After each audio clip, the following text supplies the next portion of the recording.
মৰমৰ ছাত্ৰ ছাত্ৰীসকল, আজি মই চতুৰ্থ শ্ৰেণী পাঠ 2 উৎসৱ পাঠৰ আগৰ ভিডিঅ'ত থাকি যোৱা প্ৰশ্ন উত্তৰসমূহ আলোচনা কৰিব ওলাইছোঁ। 3 নম্বৰ উত্তৰ লিখা।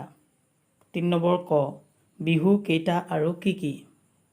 উত্তৰ, বিহু 3টা, যেনে বহাগ বিহু, কাতি বিহু আৰু মাঘ বিহু। 3 নম্বৰ খ, ফাকুৱা উৎসৱ কেনেদৰে পালন কৰা হয়? উত্তৰ, ফাকুৱা উৎসৱত বিভিন্ন ৰঙৰ কাপোৰ পিন্ধি ৰঙৰ গুৰিৰ লগতে ৰং মিহলোৱা পানী ইজনে সিজনৰ গালৈ ছটিয়াই আৰু নৃত্য গীত পৰিৱেশন কৰি আনন্দ কৰে। 3 নম্বৰ গ, বুদ্ধ পূৰ্ণিমা কিয় পালন কৰা হয়? উত্তৰ, বুদ্ধদেৱ বৌদ্ধ ধৰ্মৰ প্ৰৱৰ্তক আছিল। বুদ্ধদেৱৰ জন্ম আৰু মৃত্যু বহাগ মাহৰ পূৰ্ণিমা তিথিতে হৈছিল। সেইবাবে বৌদ্ধধৰ্মী লোকসকলে বুদ্ধদেৱৰ জন্ম আৰু মৃত্যু দিনটোক পবিত্ৰ বুদ্ধ পূৰ্ণিমা হিচাপে পালন কৰি আহিছে।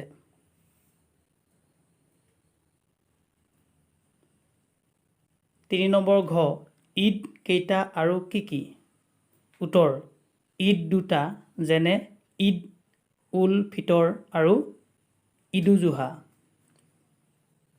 3 নম্বৰ ঙ, দশেৰা উৎসৱত কাৰ কাৰ প্ৰতিকৃতি সাজি জ্বলাই দিয়া হয়? উত্তৰ, দশেৰা উৎসৱত ৰাৱণ, কুম্ভকৰ্ণ আৰু মেঘনাথৰ প্ৰতিকৃতি সাজি জ্বলাই দিয়া হয়। 4 নম্বৰ, শুদ্ধ উত্তৰটোত শুদ্ধ চিন দিয়া। 4 নম্বৰ ক, গুৰু নানক বৌদ্ধ ধৰ্মৰ প্ৰৱৰ্তক।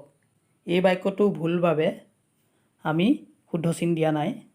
4 নম্বৰ খ, ওনাম উৎসৱ কেৰালাত ধৰ্মনিৰপেক্ষভাৱে পালন কৰা হয়।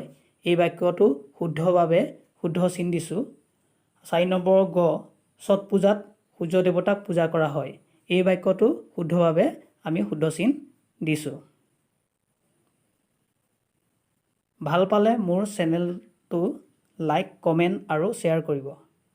লগতে পিছৰ ভিডিঅ'বোৰ চাবলৈ মোৰ চেনেলটো ছাবস্ক্ৰাইব কৰিব। ধন্যবাদ।